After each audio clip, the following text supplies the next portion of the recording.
Hi everyone, welcome back to the Harvest Insights channel. This is Elisa and I'm here today to show you Flowres, which is another one of the qual analysis tools that we are considering bringing in-house. And you can see that like many of these tools, it does more than just qual analysis. It's what I'm calling the bonus features. You can see that they do have a back room and you can schedule appointments, you can distribute incentives, all those kinds of good things. For us, we're really looking at this as an analysis tool, so let's just jump right in and take a look at what that looks like.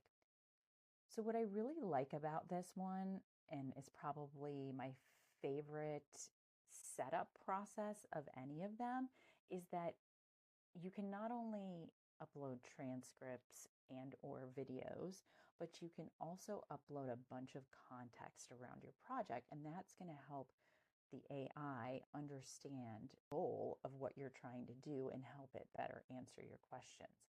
So I love, first of all, that I can import a respondent grid. I have not seen this in a lot of the tools, but I love that I can import this and it will automatically label the segments. Now I can certainly type in any segment here and manually do that, but it's so great to just be able to import a grid. I can also import a discussion guide, concepts if I have them in the form of JPEGs. I can type out some research objectives, some business objectives, and it's just really great to be able to put all of this in one spot, even if it weren't for the AI. It's just nice to have this all in one spot. So if I'm going, somebody else is going to go in and look at the project, they can have all of that context available. So I did in fact upload some videos in this case, and it made transcripts for me. You can see I was kind of interested in how long does it take, how good are the transcripts. So it does make the transcripts and it adds a summary for each of the videos, which is really nice to have. But the real analysis piece comes when you go into the Q&A part. And with this, they already have some pre-done prompts in here. And it kind of just gives you a question and then you can add, your exact context. And I don't love this. I don't know that I would ever use it for anything, but you can save your own prompts. And I think that's fabulous. So if you do a common study over and over and over again, you can type in a prompt and then save it so that the next time you do a similar study, you can use that prompt again. It's just a nice little feature that they have added in to make it a little bit easier for you.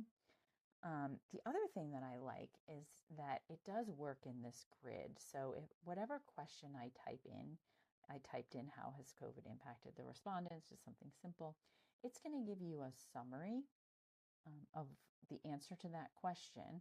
It's going to give you some quotes to support that summary. And then it will give you either an answer for each respondent, or if you're like me and you like to see things in segments, here you'll see I have the mom segment. And then if I keep scrolling down, I have the soon to be parent segment. So it really will condense a lot of information into just some brief paragraphs. It will also show you these quotes, as I said, which is really nice because that gives you support. Make sure that it's not hallucinating anything. And then if you just click on a little magnifying glass, it'll take you right in so you can look at the quote right inside of the transcript. So you know that it's pulling the quote accurately and it's providing support for its own ideas. So all in all, I really love this tool. If I just take you back for a second to our different criteria that we had, I like this tool because it's not tied to any specific data collection platform. It does have its own data collection platform, but if you don't want to use it, you don't have to. So that is a big check mark for this one. It does, as you saw, analyze long-form qual data, focus groups, IDIs, transcripts, interviews, that kind of thing. Big check mark, or small check mark. I think that it's going to save me time, for nothing else. Being able to pull those quotes so easily is really nice. So that covers the next bullet as well. And then it does have flexible pricing. So it's a project by project payment. And it's a lot less expensive if you're just using the analysis tool versus everything else that it offers, loading videos or transcripts and doing an analysis. It's quite cost effective on a project by project basis, and you're not paying a large annual subscription fee when you don't really even know how often you're going to use it. So that is the reason that this one is going to stay in our consideration set, at least for now. And I hope that this was helpful for all of you. Thanks, everyone.